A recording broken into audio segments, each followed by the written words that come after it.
Hello and welcome to today's edition of Catholic Focus. My name is Deborah Mwania and with me is our sign language interpreter Charity Ngima. Welcome. Pope Leo XIV has reminded the faithful that even in times marked by suffering and challenges, Christians are called to look toward the dawn of Easter with hope. Speaking during the Wednesday General Audience held on November 5th at St. Peter's Square, the Holy Father reflected on the resurrection of Christ, describing it not as an idea or theory, but as a real event that forms the very foundation of Christian faith. The Pope encouraged believers to remain steadfast in hope, finding strength in the promise of new life that resurrection brings. Dear brothers and sisters, in our continuing catechesis on the Jubilee theme of Christ our hope, we reflect today on the presence of the risen Christ as an unfailing source of hope in our daily lives. Whether we are experiencing moments of joy and serenity, or struggling to overcome the suffering caused by difficulty and pain, the human heart unceasingly longs for fullness and contentment. The proclamation of the Easter message stands as a sure anchor. Love has conquered sin forever, and life triumphs over death. Jesus, who is now alive forever and ever, promises to be with us always. His presence fills our lives with meaning, and we discover that our yearning for eternity is not only justified, but is now within our reach. Let us ask the risen Lord to help us to recognize His presence in every circumstance, and so experience the victory of Easter in our daily lives. And as national examinations continue across the country, the Bishop of the Catholic Diocese of Embu, Right Reverend Peter Kimani Ndungu, has urged candidates to remain calm and focused throughout the exam period. The Bishop encouraged students to manage anxiety through relaxation, saying a calm mind performs better. I take that again. The Bishop said a calm mind performs better. The Diocese's Education Secretary, Reverend Father Victor Bogo, also cautioned learners against discussing past papers, noting it can either demoralize or create false confidence. He further reminded parents to guide their children responsibly during the holiday season, saying discipline and values start at home. All I also want to add and to finish with is that during the exams, relax. Do what? Do not be tense. Just relax. Ukisikia ya kwamba kuna shida ambayo unasikia kamtihani kamekuwa makaswali kamekuwa kagumu, breathe in and breathe out. Anza inatokanga ukibreathe out. And make sure you make it a very deep breath. A very deep breath. When you breathe out, inaitwa self-treatment. Inaitwa self-what? Self-treatment. Unajitibu kwamba hii hatua, hii mlima lazima niiruke. To our dear candidates, I am confident that your teachers have prepared you adequately. I am confident. And so as I wish you success, I emphasize what Bishop said. Yours is today's paper, that paper is done. Don't go to the extent of marking your paper, because two things happen. One, you may think that paper was too hard, and then you become desperate. You are not feeling enthusiastic to prepare for the next paper because you presume, you think that first paper was very hard. Na wakumbusha hivi wazazi wapendwa, shule si jela, mwalimu si polisi. Mwalimu wa kwanza wa maadili ni mzazi, na kazi hiyo hatuwezi kumpa mtu mwingine aitekeleze. Huo ni wajibu wa mzazi. Mwalimu wa kwanza wa maadili ni mzazi. Shule ya kwanza ya maadili ni nyumbani. Nyumbani ndiko shule ya kwanza ya maadili. Iwapo mtawafunza wanenu maadili wakati wa likizo, kazi kwa mwalimu itakuwa rahisi sana. Tunasema haitoshi wapate alama ya A, alama ya B chanya. La, haitoshi. Lazima wawe na maadili. And now on other news, the Independent Electoral and Boundaries Commissioner IEBC has expressed concern over the low voter registration turnout across the country. With just over 90,000 new voters registered so far, the Commission is urging more Kenyans, especially the youth, to come out and take part in shaping the country's leadership through the ballot. Susan Bulemi brings us this report. Speaking in Mombasa, IEBC Chairperson Erastus Edung Ethekon said that despite ongoing nationwide mobilization efforts, only 90,020 Kenyans have registered as new voters since the exercise began. He, however, expressed optimism that the number could reach to 100,000 by the end of this week. Ethekon noted that Mombasa County remains among the regions with the lowest registration numbers, with only 3,967 people signed up so far, calling for greater public participation. The chairperson said the Commission's ultimate goal is to register at least 6.8 million new voters before the exercise closes. He added that IEBC is working closely with the National Registration Bureau to fast-track the issuance of ID cards to young people who have attained 18 years to enable them to register as voters. So they normally say numbers don't lie. We have given you the statistics, we have given you the projections, we have given you the current status. Out of a target of 183, as currently things stand, we have 3,976, which is way below completely. So we are also hoping, I've heard your concerns regarding the national ID issuance, the rate at which the young people are accessing these national IDs, which are requirement for us to register you. We will also speak to the National National Registration Bureau to fast track the issuance of these documents to the young people so that they can be registered with us. Ethekon dismissed claims by some politicians alleging that elections are rigged, assuring Kenyans that IEBC has implemented strong systems to guarantee free, fair, and transparent elections. And honestly, it is impossible for anyone to rig any election in this country. The systems are there, the checks and balances are there, the accountability points are there, we have observers, we have our technological system for voter identification, and of course the result transmission system, which is very robust.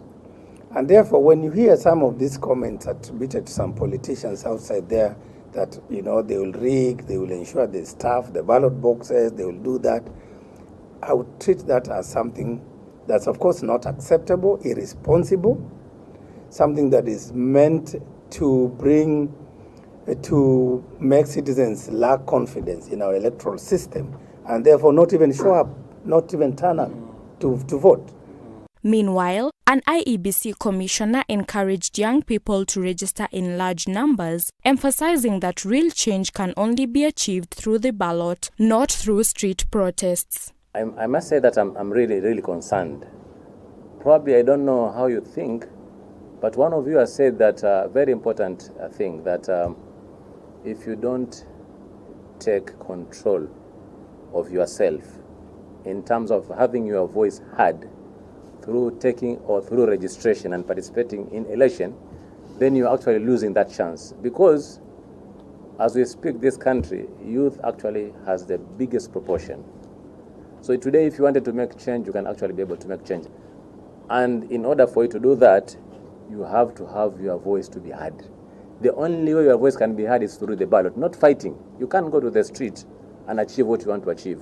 You need to go to the ballot and make sure that you achieve your objective. By doing so, you'll actually get good leaders who are going to ensure that you have development. Civil rights activist Hussein Khalid, who also attended the event, echoed the call, urging youth to take charge of their future. He noted that if the same energy and passion shown in last year's protests were channeled towards voter registration and turnout, young Kenyans could indeed deliver the transformation they desire through responsible and peaceful participation in elections. Civil society, we also have a responsibility to deal with the issue of voter apathy. And this time round, we've decided to start early. As you can see, this is still 2025. But we are trying to reach out, particularly to the youth. The youth of Kenya, if you want to make a difference, if you want to have an impact, a lasting impact in society, your voter's card is the silver bullet. So please don't feel like this is all for nothing, because that is the biggest challenge that we have. Youth thinking and believing that their single vote will not make a difference. And that is what we want to urge the youth out there. Your single vote matters. Reporting for the Catholic Focus Capuchin TV, my name is Susan Bulemi. Moving forward, a dispute has erupted over the expansion of the Ruiru Vocational Training Center in Kiambu County, with locals accusing some government officials of sabotaging the project. Tensions flared after construction workers at the site within Githunguri Raging Primary School grounds were arrested and later released. The area MCA Kimani Wanduta, who led residents in fencing off the facility, claimed some national government officials and politicians are frustrating the county-funded project. Wanduta said the county government plans to set up a cabro making plant on the 2-acre parcel allocated for the VTC. He also accused some of the MPs undermining the county projects for political mileage, while the National Land Commission was accused of taking sides. Ruiru Deputy County Commissioner Julius Toh confirmed the NLC is reviewing the boundary dispute between the three affected institutions. Huu mradi ambao mnaona hapa ambao tumetengeneza cabro shed, tunataka tulete cabro machine ambayo tutaleta vijana, wavulana na wasichana waweze kupatiwa skills wa kutengeneza cabros na vile vile tuweze kuajiri. County government ndio itakuwa inanunua material, the ballast, sand and cement. Vijana wasiopungua 100 watakuwa kazi hapa. Na tukiendelea, tutaendelea kukua, tunaongezea idadi ya wale vijana. Vijana tukiweza kuchukua vijana kama hao, tuwaondoe kwa zile pombe haramu ambazo zinatumiwa kule vijijini. Tuwaondoe katika maovu inaendelea ya ukosefu wa usalama, ya mambo ya kuhusika na mambo ya kupiga geta na mambo mengine ya uhalifu. Itasaidia community. Hao vijana ni watu wako na familia. Kijana mmoja akiwa kazi hapa, ako na bibi na ako na watoto wake. Kwa hivyo idadi ya watu ambao watakuwa wanapata riziki na chakula kutoka kwa mradi huu, sio vijana hao 100 peke yake, bali ni familia zao ambao inajumuisha zaidi ya watu 500. Yetu hapa ya cabro, si tunataka iendelee. Hatutaki siasa kwa makabro kwa sababu inakuja kusaidia watoto yetu. Watoto wetu wamepotelea kwa madawa, kwa bangi na pombe imejaa sana hapa. Kwa hivyo saa ile tunaona tumeletewa kitu ya kusaidia watoto wetu, tunafurahi. Na sisi hatutaki siasa, tunataka kufanyiwa kazi. Tunataka kazi.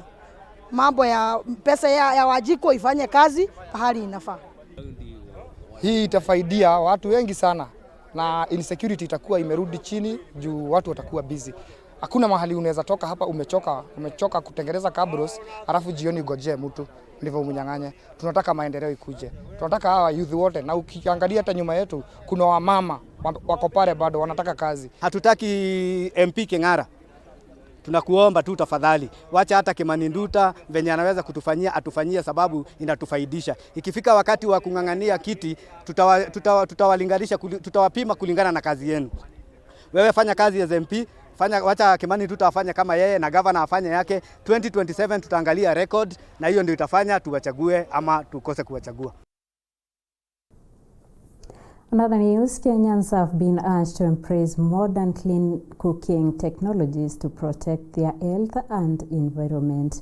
Green Africa Foundation founder Dr. Isaac Alua Green made the appeal during a graduation ceremony for 23 girls trained in solar installation and over 30 women who completed training in building eco-friendly cook stoves in Kitui County.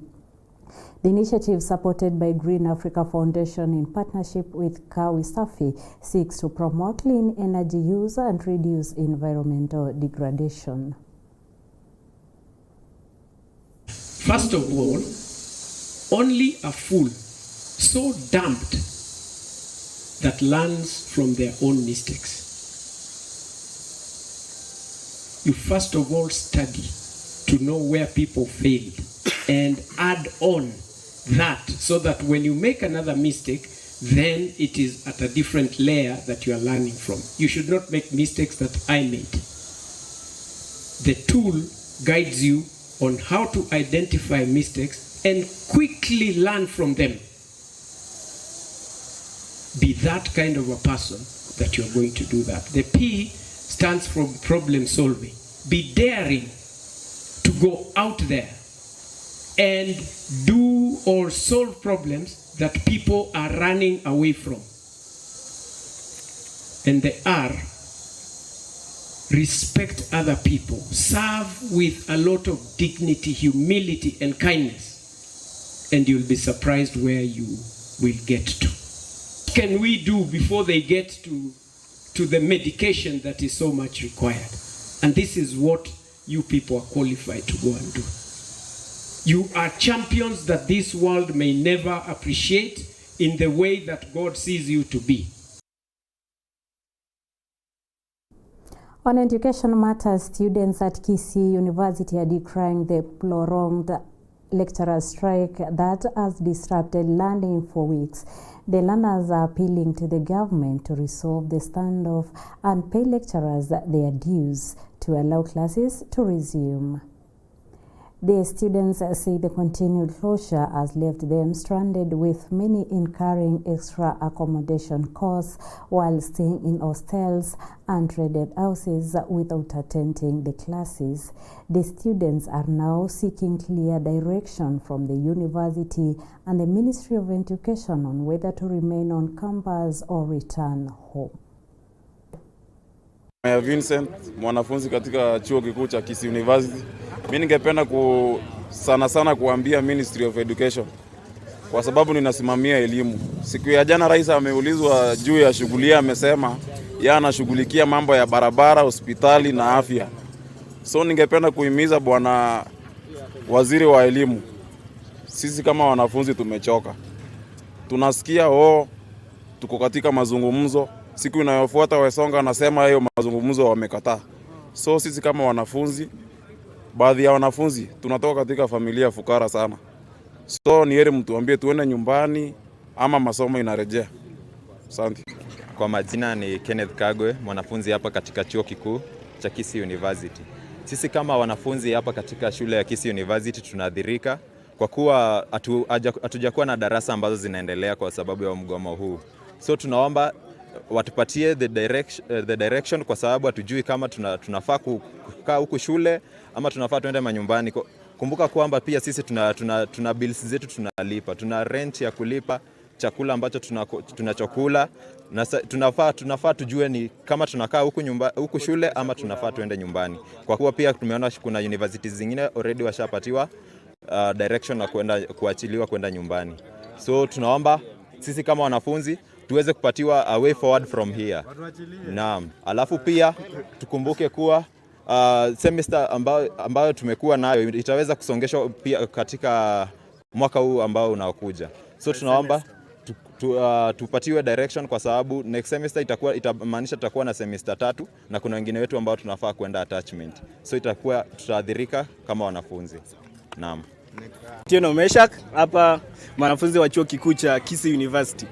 Mimi kwanza naweza ambia huyo Rais William Samoei Ruto, kama uwezi lipa ma lecturers mshahara, achana tu na masomo basi. Toa hiyo sekta ya masomo. Juu tangu ingie kwa hiyo uongozi ni kama umeachilia.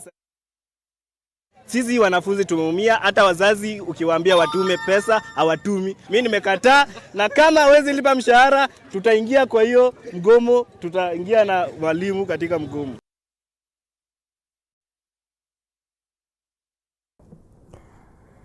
And we hope that the standoff will be resolved very soon. And that brings us to the end of our Catholic Focus edition today. We thank you for choosing Capuchin TV, and we thank our production team for enabling this bulletin.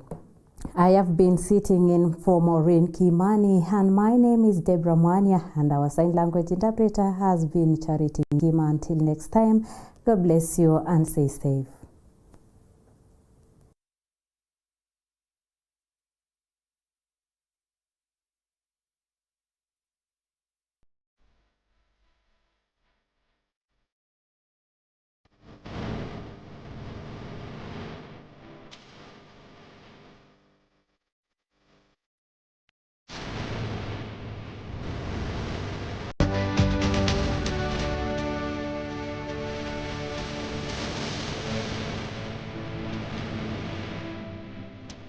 Keep watching Capuchin TV, your staunchly Catholic identity channel.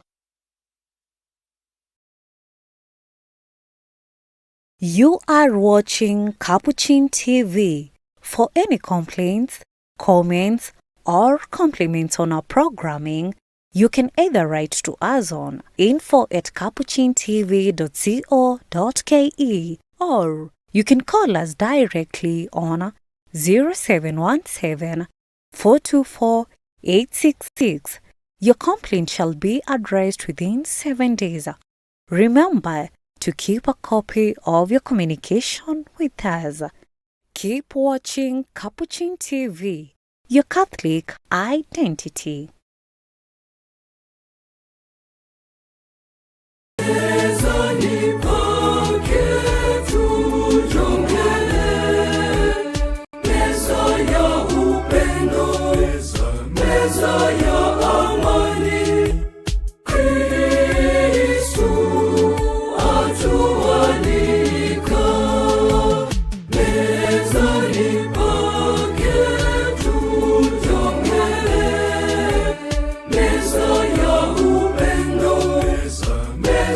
The Order of Discalced Carmelite Friars in Kenya and the leadership of their regional superior, Very Reverend Samson Onga Kigwaro, OCD, warmly invites you to the launch of the book, Mana, Concise Eucharistic Spirituality, authored by Reverend Father Peter Canisius Otieno, OCD. The book launch will be held on 8th November 2025, beginning with Holy Mass at 9 a.m., presided over by His Excellency Bart Van Megen, Apostolic Nuncio to Kenya, at the Carmelite Community, Karen, Nairobi. This book is entitled Mana. Mana simply means, what is this? It is a question, and that is why this book links the manna with the Eucharist. The Eucharist, as we all know, is the source and summit of the life of the Church. This book is also available on Amazon.com, Amazon.co.uk.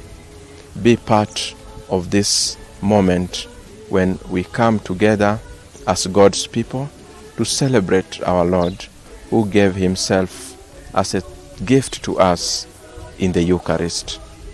The presence of Jesus in the most holy sacrament is very much emphasized in this book. The disposition of the soul properly required to receive the Eucharist is also underlined. The different facets of the characteristics of the manna that the Israelites partook in the desert has helped us to dive deep into this mystery. Come and be part of this story. I welcome you all because the Eucharist gives us strength. The Eucharist is the source of our encouragement.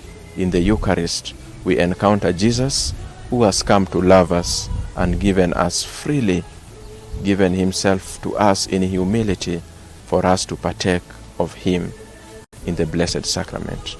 Proceeds from the book will go towards supporting the formation of young Carmelite seminarians as they journey towards the priesthood. This event will be brought to you live on Capuchin TV and all our social media platforms. Your presence and support through the purchase of this book will be greatly appreciated.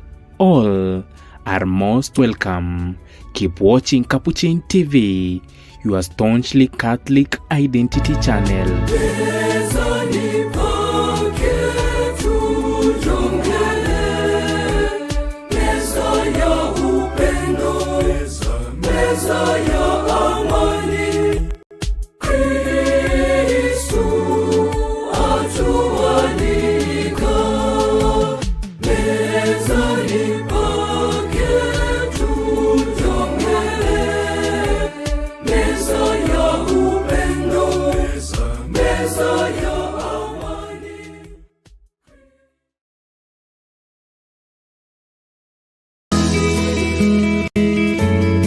Welcome to St. Francis Community Hospital, Kasarani.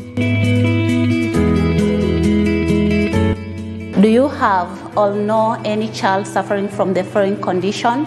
Hydrocele, which is abnormal fluid collection in the vaginaries of the scrotum, which presents with swelling of the scrotum. Also, is Hirschsprung's disease, which is a congenital abnormality where the baby fails to pass the first stool, which is commonly known as meconium. On 7th of November, St. Francis Community Hospital in Kasarani will be offering mega free pediatric surgical screening camp here at the hospital complex. Among other conditions to be screened, we have inguinal hernia, undescended testes, phimosis, anorectal malformations, among others. For more information, kindly call. Come one, come all. Make sure you mark the dates. And you are all welcome.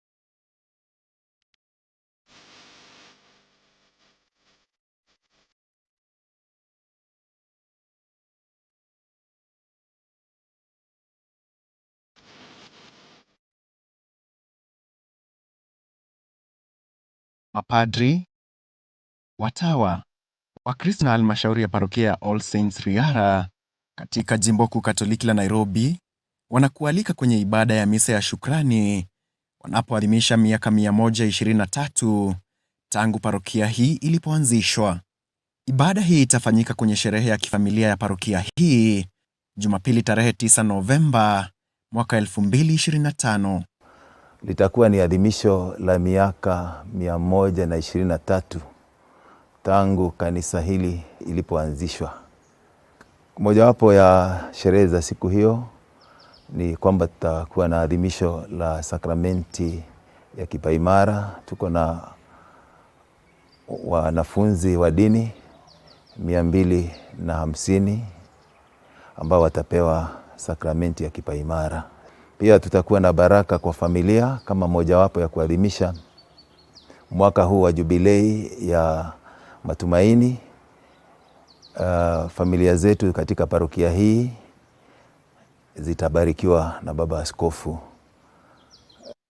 Ibada ya misa itaanza saa 4 asubuhi, ikiongozwa na Askofu David Kamau, msaidizi wa Jimbo Kuu Katoliki la Nairobi.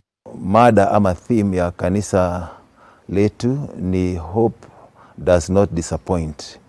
Na hapa katika parokia yetu tumeunda mada yetu ambayo inaambatana na theme hiyo ambayo tunaita Hope Lights Our Path.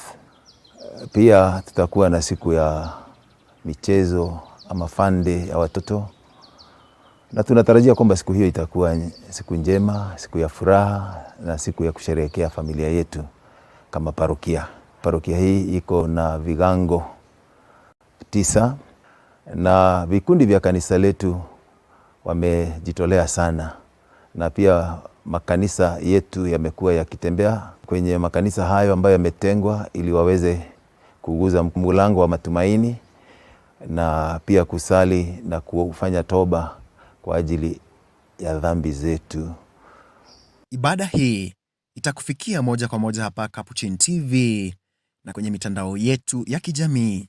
Capuchin TV tunawapa hongera mapadri, watawa na Wakristo wa parokia All Saints Riara wanaposherehekea siku kuu ya imani katika kanisa la Kikatoliki.